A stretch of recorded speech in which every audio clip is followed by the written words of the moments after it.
kung bakit 10,000 lang ang ginastos ko papunta dito sa Canada at kung bakit temporary foreign worker ang best pathway to go here, let me discuss it to you. Hi besties, Leona here, your BFF in Canada, and I am a temporary foreign worker here in Quebec City! I feel good, so catch me if I fall. May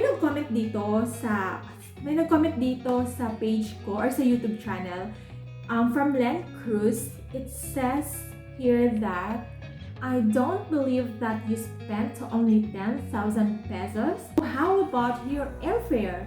Don't be exaggerated. My niece is there and studying about the IELTS. You have to take that before you get your PR. Okay, for this, I will not say that she's a basher kasi totoo naman talaga yung sa side na sa student visa, you can spend like millions of pesos. Actually, madaming paraan yung pagpunta dito sa Canada. Pero, yung i-discuss ko sa inyo, of course, I'm your BFF here and I'm gonna discuss to you the best option which is the temporary foreign worker. At dahil 10,000 lang ang ginastos ko dyan, and a lot of you won't still believe on me. So let's dig deeper to be clear.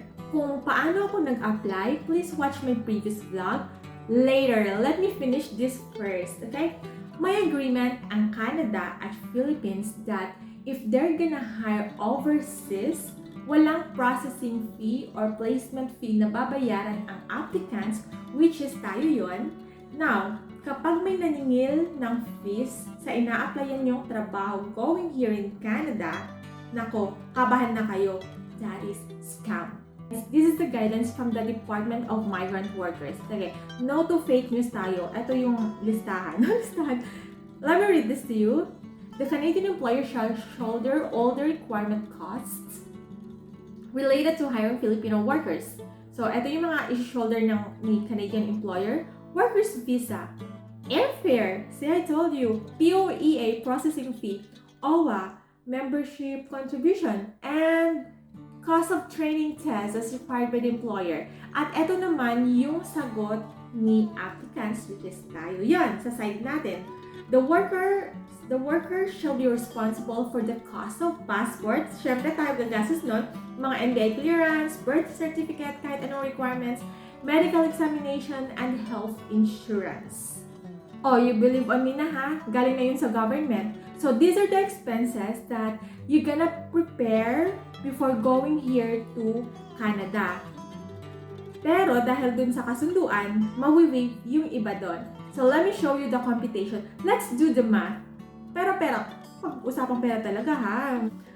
Before going to Canada, these are the expenses. Number 1, airfare. Yung airfare namin ay libre. And it costs 65,000 pesos. Ayaw nyo maniwala, eto yung ticket, papakita ko sa inyo.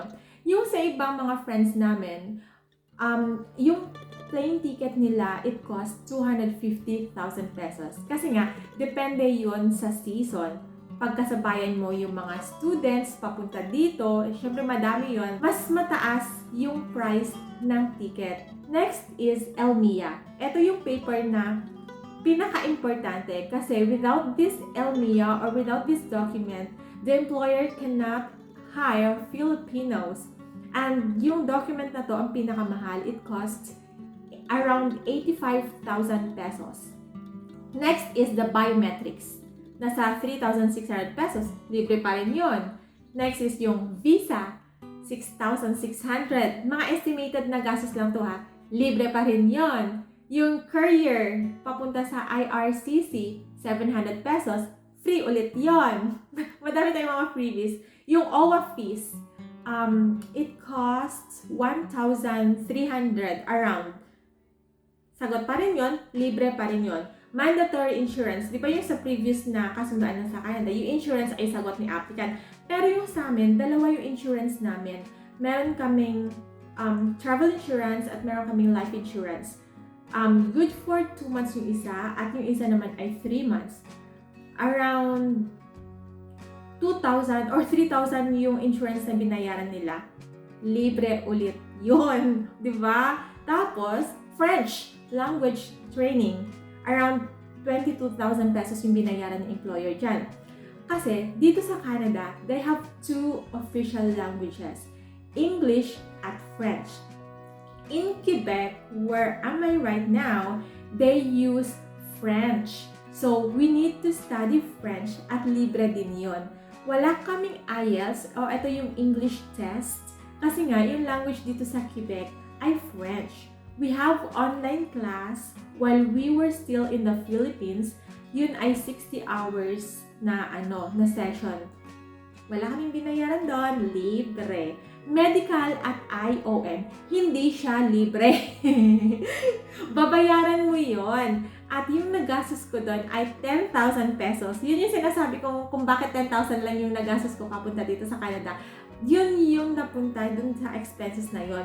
Kung gusto mo sa St. Luke's, pwede naman gagastos ka ng minimum 14,000 to 18,000 or 20,000. Medyo pricey lang doon. Bale, dalawang clinic yung accredited ni Canada dito sa Pilipinas. May isang, yung IOM, tsaka yung St. Luke's. Yun lang na clinic yung pupuntahan nyo for medical exam. Next is insurance. I was actually shocked because we have two insurances, yung travel at yung life. Kanina ko nga lang napansin, 2 months and 3 months coverage. The next is yung international driver's license. Around 3,800 yung 4,000, let's say 4,000 pesos. To those who will go here in Canada, it is highly recommended to get a driver's license there in Philippines or kailangan mo nang magpa-enroll to a driving class kasi nga, pagpunta mo dito, you don't have to go to a training class. 1 year yung training dito for driving at mag-aaral ko ng 1 year and then it will cost like 1,000 Canadian dollar. Yung sasakyan kasi dito is necessity, lalo na pag winter.